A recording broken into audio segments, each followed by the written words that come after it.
State Farm and us, we have a strained relationship because we go through a tremendous amount of effort not to let things like that happen, and we do things to protect the consumer and their passengers that other shops do not do.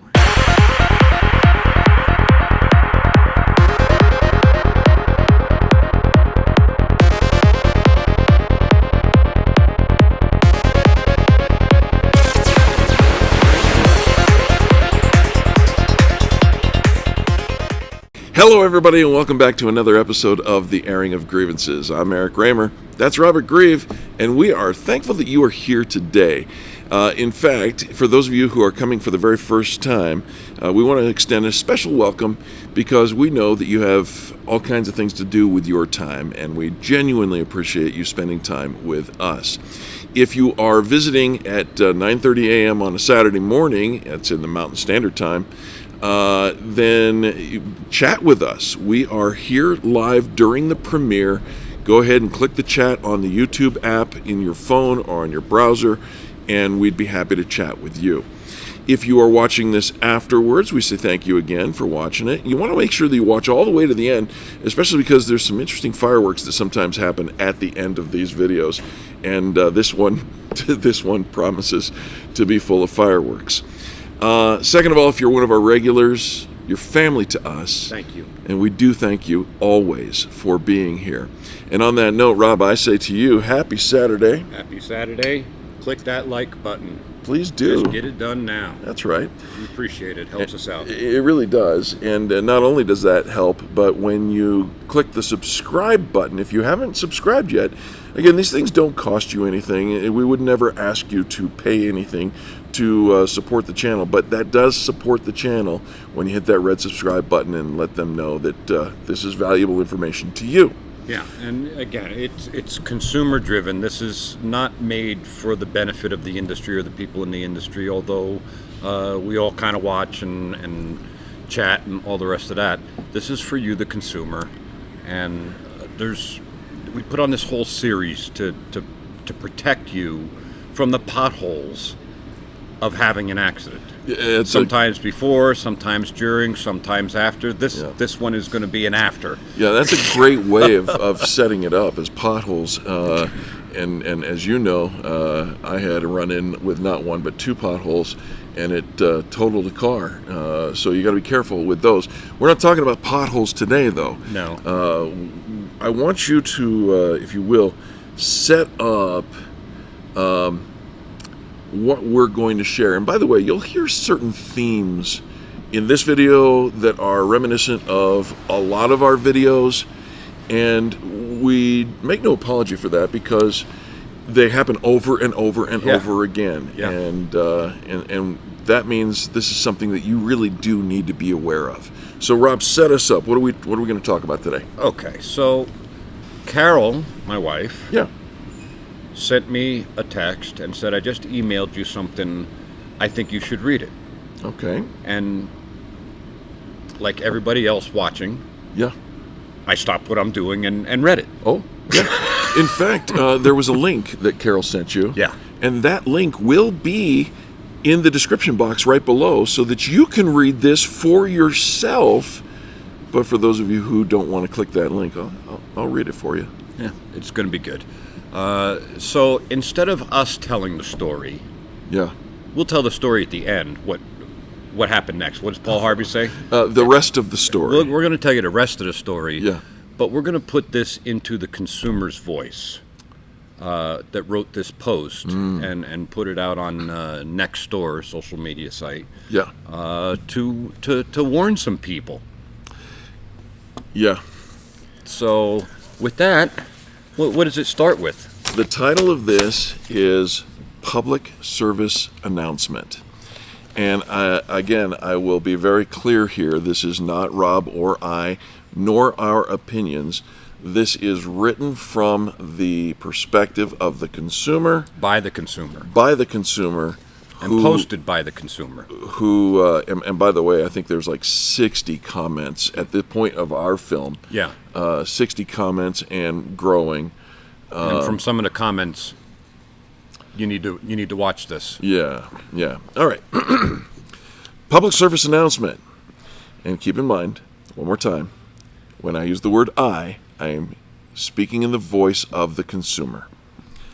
On 11/15/22, I hit a deer in my 2022 Ram 1500 Limited while going to work on I-25 South. That is a north-south interstate here in the state of Colorado. I took my truck to a local repair shop in Castle Rock, which turns out to have been a huge mistake. Huge is capitalized.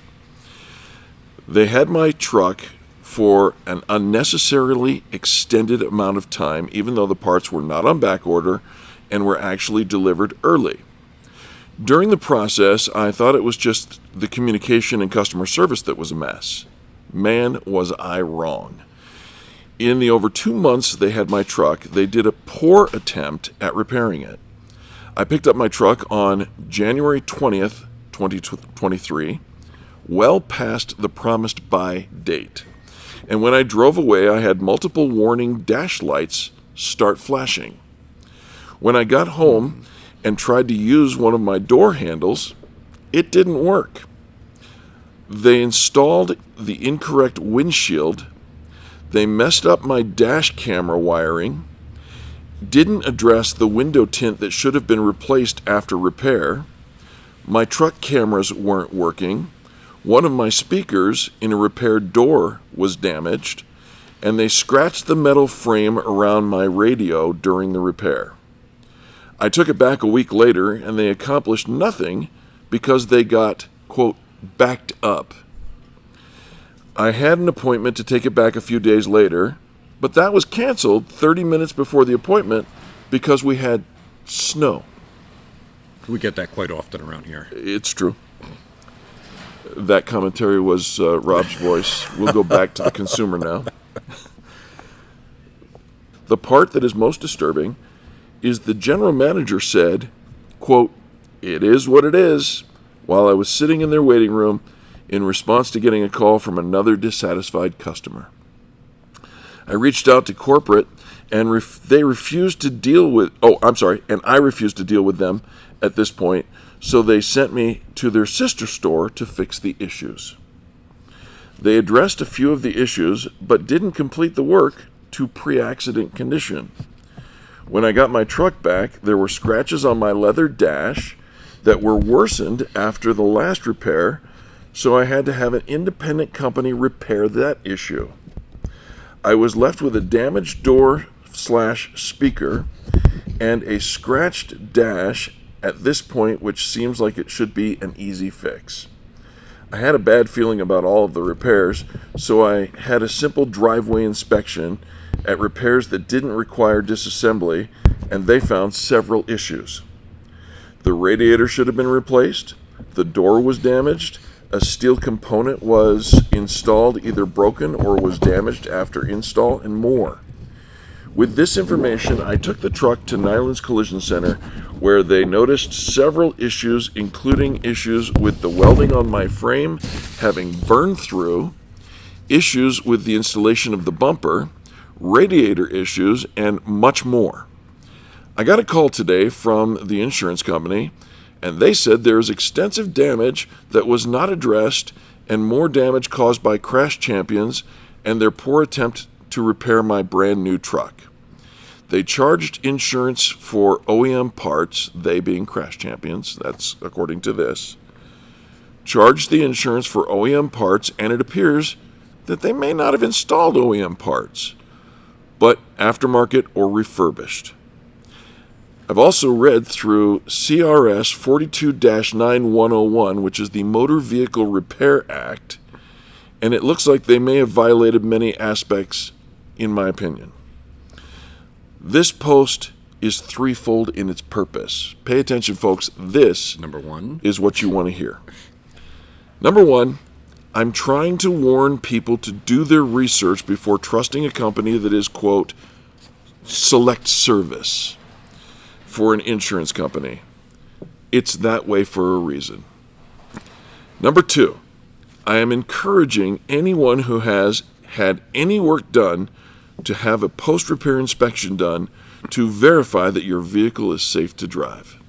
And number 3, I am looking for suggestions for an attorney to hire to help me navigate this mess.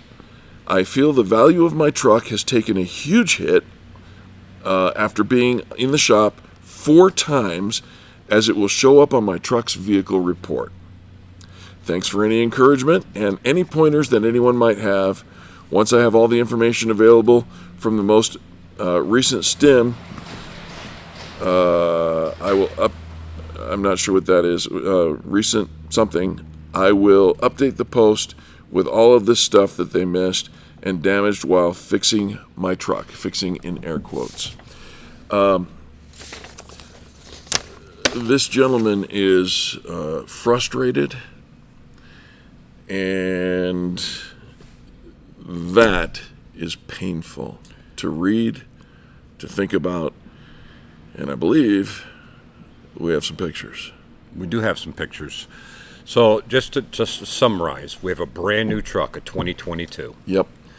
Sustained about $18,000 according to the estimate that was written. Taken to an insurance company, in this case State Farm. They're the ones who have the Select service. Select Service is their brand name for a direct repair shop, Right. which is a shop that is on their referral list. So he chose a shop off the referral list, and this is a shop that State Farm has to back. Yeah. Because they're referring, and they have a written agreement.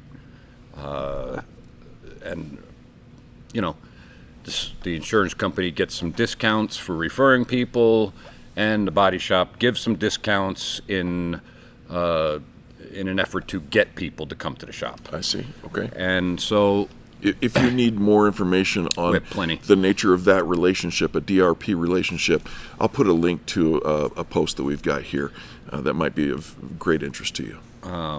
So if you've seen any of my videos, you know that I tend to say, if you get a list of preferred shops, those are the shops you don't want to go to. That's consistent, yeah. And Your Honor, we present Exhibit A. yeah, yeah, you know, State Farm and us, we have a strained relationship. Because we go through a tremendous amount of effort not to let things like that happen, and we do things to protect the consumer Yeah. and their passengers that other shops do not do. And because of that, they call us, you know, outrageous and whatever. I mean, they send out letters saying all sorts of unkind things. This gentleman received one of those Yes, he letters did. from Yes. State Farm Yep. that listed quite a few things that would try to cause question about you, your brand, and the way that we do things. And the reason they deny, or the reason they give for denying the things that we feel are necessary to fix, in this case, this truck properly, and put it back to pre-loss condition, the way the manufacturer has designed it, and by the procedures that they have written and provided to follow, we're not reasonable and customary. That's 2 words that you need to remember, and we'll put a link to another article about that. And the stuff that we're suggesting needs to be done, based usually on the OEM procedures, is not industry standard. So if you take your car to one of these places, you'll get an industry standard repair. You don't want an industry standard repair, trust us. Yes, for sure. So let's take a look at the truck. Yeah. The truck is a beautiful 2022 Ram. Here's a picture of the truck. It's gorgeous. And it looks very nice. At first glance. It hit a deer right on this headlight grill area and went down the side of the truck. Truck looks pretty good. But with all the problems that he was having, he wanted me to take another look at it, and somebody had recommended that he stop by and see us here at Nylund's. All right. So let's just take a look. And again, the first thing I do is take a walk around the vehicle and don't disassemble anything. Just take a peek at it. Right. Get a sense of where we're at. Okay. And so the first thing I noticed is the bumper. Oh. And you notice that, the gap is kind of tight there. Yeah. And if we go to the other side, that's a little different. It is a little different. So this is the right side. yeah, and I don't know, can you put those two pictures together so you can look at them both at the same time? I certainly can, sure. You'll see there's a dramatic difference between those. Yeah. And so part of doing post-repair inspections is discovering what was done, and if there's something not just so, why is it not just so? They should be symmetrical and mirror images of one another, right? Is it a simple adjustment, or is it possible that the frame is bent, or whatever is attaching to it? Okay. We don't know that. We Sure. don't know that until we start to do measuring and all sorts of other things. Understood. Some more diagnostics. But this bumper clearly is not lined up properly. Yep. And the thing that bothers me is that everything around the bumper looks like it fits pretty nicely, which means to me that everything is over. Okay. That's again, until you disassemble the vehicle, you do not know. Yeah. Yeah. And I'm not claiming to know yet. I just know that the bumper is not where it should be. doing a little Sherlock Holmes investigation. Yeah, and that's the way these types of things goes. It's really just trying to figure out what happened Yep. and what's going on. All right.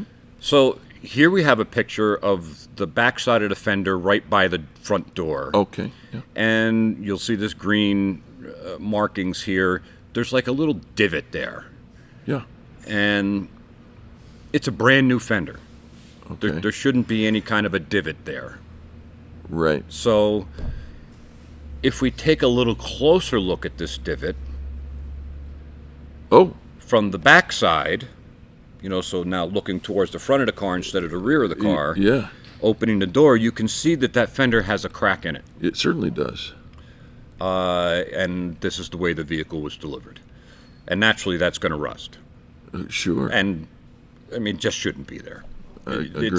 That's not repaired. It's, okay, you got a new fender on there, but it's damaged. What good is that? All right. And this is on his brand new 2022 truck.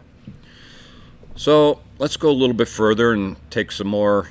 Oh, while I had the door open, Oh, come on now. we didn't bother to Screw- tighten the screw that holds the fender on there either.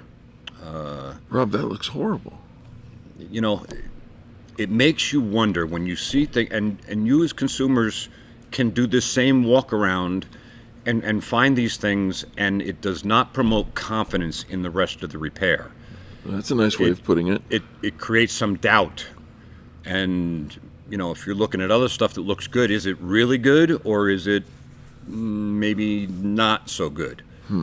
But loose bolts. Here is a picture of the hood, the way it lines up, and it's not lined up properly.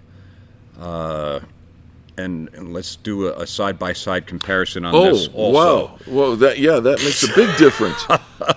That is just a tiny bit different than that. Yeah. So again, why is it like that? Is it a hood hinge? Is it a simple adjustment? You don't know until you get into it, but you can see that that's not the way it's supposed to be. Okay. Yeah, I agree. So then I open up the hood just to take a little look at the engine compartment, and I suggest you do the same if you've had a front end hit, damage to the front end, I should say. And again, here we have... I'm not a rocket scientist, but it looks like that bolt is also not it's tightened. not tight, it's loose. And on the other side, there's two of them. Yeah, they are. That are also not tightened. Wow. And again, it doesn't. It's not supposed to be like that. It's just not supposed to be like that, and you start to wonder about confidence in the rest of the things. Yeah. And this is when things start to go downhill. When you start to see these things, you start to look closer and not take things for granted, but now you want to verify Okay. that certain welded-in pieces or structural pieces Sure. have been attended to properly. All right. So this, you're looking down at the top of the fender, and you can see the bolts that hold the fender on. Yeah. Those are nice and tight, by the way. Okay. Very good. Okay. But what they're holding the fender onto is called an upper rail. Way back in the top of the picture there. Yeah. This is the basically an upper frame rail, if you Okay. will, that it bolts onto. Oh, I see. Okay. And that was damaged also and replaced. All right. That's a welded-in part. And you remember he talks about his dash getting messed up and stuff. Yeah. Well, this goes all the way back to the firewall by the front door. It separates the And- engine compartment yeah. to the people compartment. That's exactly correct. And it's a welded-in piece. This is a structural component made out of, I'm not sure if it's ultra-high-strength steel or high-strength steel, but Okay. it has a very high tensile strength, is allergic to heat. So they have very specific types of welders and types of procedures. fastening and Yeah. procedures and gas and wire to use. And we don't know if any of those things were followed or not. I mean, that might be fine. All right. But one of the things they say is if you're welding it in, you have to remove any seam sealing or anything else Okay. because it can cause a fire and it contaminates the welds and so on and so forth. So if we look towards the rear of this rail, Which is the top of the photo. yep, we see that exactly that happened. Oh, my. You can tell that there's a weld right there Yeah. in that green area, and that the foam that's used for NVH, noise harshness, has burned. So there's, and then on the wiring harness and stuff around it, Yeah. they left some overspray on that. Yeah, they did. All of this stuff, if you go to trade this vehicle in, Come on now. is going to diminish the value of the vehicle greatly. And you're going to, each thing that the sales manager or whoever you see that's trying to buy the vehicle sees is going to cost you money. Sure. That's not recoverable, really. I mean, it's just, there it is. And you're going to get less for your car. It's diminished value. Okay. So going on, now this picture, I'm looking down into the engine compartment at that rail, and there's a service hole there. All right. And I see this rust. Yeah. And I'm like, well, let me take a look at, and this is the rail that was put in. Right. This Welded is in. on the right side of the vehicle. On the right side of the vehicle. Yeah. Let's take a look at the left side. That's what it's supposed to look like. Oh. Go back. Oh, yeah. No. So there's some corrosion issues already. Yep. He just got the truck back. And it's a new truck. And it's a new truck. So going on, what we decided to do was get a boroscope, which is it's a long, flexible tube with a camera and a light on the end of it that hooks to a camera that we can take video with. Right. And so we stuck that into the rail to see how they attached it and, get some more information. Yeah. And what you're seeing right there is weld burn. So when they welded it, Yeah. they didn't treat the backside of the weld. This is supposed to be have cavity wax, and this is just raw burnt metal. And this will then be susceptible to corrosion. Oh, this is going to rust right away. Okay. And so there's a couple more pictures of different ones. Oh, yeah. There's another one. It looks like a comet. Yeah, and there's a couple more. Wow. And again, I don't know if the diameter of those welds are correct or not, because we'd need to disassemble the vehicle and get something in there to closer in order to measure those. But there's Sure. actual sizes of the weld that they're supposed to be. I don't know if those are correct or they're incorrect. Okay. But I know that I can see them clearly and that there's no corrosion protection on them. Yeah. And if rust starts to build up in there, it's is that going to fail in a subsequent accident, years down the road? Wow. We don't know. So then we took a look. They repaired the rear door, replaced the front door with a new door. Yeah. Repaired the rear door because it had where the deer had hit it, the hooves or whatever, antlers, whatever. I'm not sure what hit it. Yeah. But it was all bent up. And what you're seeing here is a look from inside of the door. The outside, you can't tell it was ever damaged. They did a great job on the bodywork. But inside the door, these are all weld marks from straightening out the dent. Because you weld a pin on it, and then you pull the pin out, and then you twist the pin off. Well, and it's really hard to see. That looks like a scene from The Godfather. Yeah. But all the way up to the front, it actually, when it got too hot, the pin when they were welding on, and when they twisted it off, it created a hole, and there's Bondo coming through the inside of the door. I don't know, can you? I can put an arrow right there. Yeah, and blow that up. Yep. So now the door has a hole in it, and all of these areas are going to rust. Now, we don't do industry standard repairs. We would have gone in there, sanded. First off, we wouldn't have done any of this welding. We don't do any of that. No. We use glue pull, which doesn't have any heat. Okay. And it wouldn't have created a hole. But nonetheless, if there was any distortion inside the door, we would have sanded it and repainted it. Sure.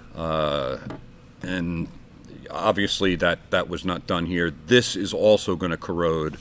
Not to mention, if he took the vehicle for a warranty repair, say that speaker that he mentioned in there. That was apparently damaged during the repair. Well, we don't know if it was or it wasn't. He noticed it wasn't working properly when he picked it up, so we can assume it might, but maybe it's a warranty issue. All right. If the dealer opened up the door to replace that speaker and saw that, it would probably not be covered under warranty because there's a question of what was done. Sure. And if this was all painted and you couldn't see that there was any repair work done, which is what its pre-accident condition is supposed to be, there you go. Wow. So that's ugly. That's ugly.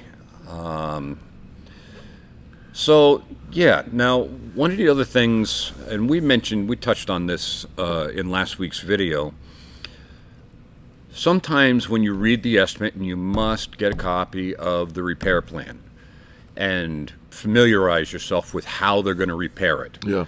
Because in this repair plan, it has a reconditioned headlight on it. And this is a brand new 2022. Right. A reconditioned headlight is a headlight that was damaged someplace else that somebody fixed and put it up for sale and now is in this gentleman's vehicle. Wow. There's just so much to talk about, but one of the things is the inside light. There's two lights inside of a headlight. Okay. The inside light actually turns as you're going around corners at night. Oh. And with a reconditioned headlamp, who knows if that's operating or not? I don't know. Okay. It would take a bunch of diagnosis to figure that out. Yep. But what makes that light turn or gives it the information on how much to turn is the steering angle sensor. We did talk about this. And we've talked about steering angle sensors before. And again, this is one of the things we charge for because we check each steering angle sensor coming into the shop and then before it leaves to make sure that it's called a 0-point calibration. It's supposed to be 0. Right. If it isn't 0, then what information is it sending the lights? Sure. Or when you look in your reverse camera and you see those lines to get you into the parking spot, those are based on the steering angle sensor. The steering angle sensor on this vehicle is out 7 degrees. It's supposed to be 0. 7 degrees. It's out 7 degrees. So that, maybe it's an inconvenience the light doesn't work the way it's supposed to work. But what also relies on that is his 360 camera view. Right. And the camera that's looking through the windshield that has collision avoidance and All these things talk to each other to keep you safe. Yeah. And I didn't see a pre-scan on there. I didn't see a post-scan on there. I didn't see a calibration or a 0-point calibration on a steering angle sensor. And I didn't see any calibrate to 360 cameras. One of the 360 cameras is in the grill of this thing that was smashed to smithereens. The other one sits behind the windshield by the rearview mirror. They replaced the windshield because it probably broke taking it out in order to weld in that other rail. It only has on the estimate that they took it out and put it back in. It doesn't say there that they had to replace it. And they did not replace it with a factory piece of glass. So now this camera that's looking through the glass is working off a calibration to 7 degrees off through a piece of glass that isn't a factory glass, and we don't know what kind of distortion the glass might have. There's all sorts of position statements that if you have these cameras and so on and so forth, you have to use factory glass. You can find those position statements at OEM1stop.com. That's OEM, the number 1, STOP.com. Put a link to that down there as well. In this case, you click on RAM, and it gives you all sorts of different options. One of them is position statements. You can look at the position statements. It'll say windshield or whatever the case may be. Yeah. So, yeah. Wow. This is just another example of industry standard repair. By the way, the radiator was broken also, and here's the thing that I just don't understand. The radiator's broken at the attaching where it sits into the radiator support. It's got a pin that's part of it, and it goes into a grommet, and then goes into the support. That's what keeps it from rattling and moving and all the rest of that. The pin was broken right off, the grommet's gone. When they were assembling the vehicle, they had to know that. And why would you not want to get paid from the insurer or the bill payer, whoever the bill payer is, to put a new part in that was broken from the accident? It just doesn't. It doesn't make any sense to me. But this goes on day in and day out. Every single post-repair inspection that we do lands up like this or worse. Wow. Well, I'll tell you, Rob, and I thank you for, if you're still with us, because we know this is a longer one, but this kind of stuff, because it happens day in and day out, this makes this series so much more valuable and important to get the word out. So we're going to call on you, if you will, please, to click the link to this video and share it to your social media sphere of influence. Now, we ask that on a regular basis, but today I'm going to ask you with a little extra oomph, because this story is one story, and we do have the voice of the consumer, not just us telling you the story, but this is his story in his own words. And I'm telling you, folks, we found this information. This story came out of a NextDoor social media post. Again, the link is below, and you can click there and see it for yourself. But if this happens to one person, it happens to hundreds, oh my God, thousands. And we can only see so many of them. It's true. Because this takes a lot of time to backtrack and figure out and research and all and the rest by of the that. way, he did get a letter from the insurance company that I'm just going to say felt like bullying. It's bullying. It's bullying. Don't go to us. If you go to us, horrible things are going to happen. Yeah, but not horrible like that. No, that would never happen with the one that they paid to have fixed in the first place. So the end of the story is, we got notified today. They're totaling the truck because the cost of repairs to fix the unfixed stuff or the rebroken stuff the or whatever you're stuff. Just doesn't make financial sense. It'd be better for the guest to total the vehicle, and I completely agree. But now he's gone through all these months and months and months, and this is the best outcome that could happen for him, is to be out of this vehicle. Yeah. Because there's concerns on other stuff that we haven't even been able to address or research yet. So Now his vehicle's totaled and he's got to go find a new vehicle in this market. We genuinely hope none of this ever happens to any of you. But we're here for you. But we are here for you. If something, anything, even remotely like this happens to you or someone you know or love, give us a call. Here's the phone number, and you can call us. You can ask all the questions you want. We have an archive of, you can search by tags on YouTube of all of these, or come to our website at nylundscollision.com. That's nylundscollision.com, and check our user resources. If you need legal support, we've got that available. If you need to find out how to get in touch with the Colorado Department of Insurance, we cover that. And then, of course, we have a blog resource that goes back to 2011 that will help you figure out the best way to proceed with whatever issue you might have. Rob, thank you.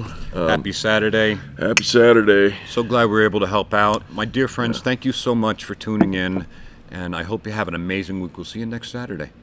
God bless.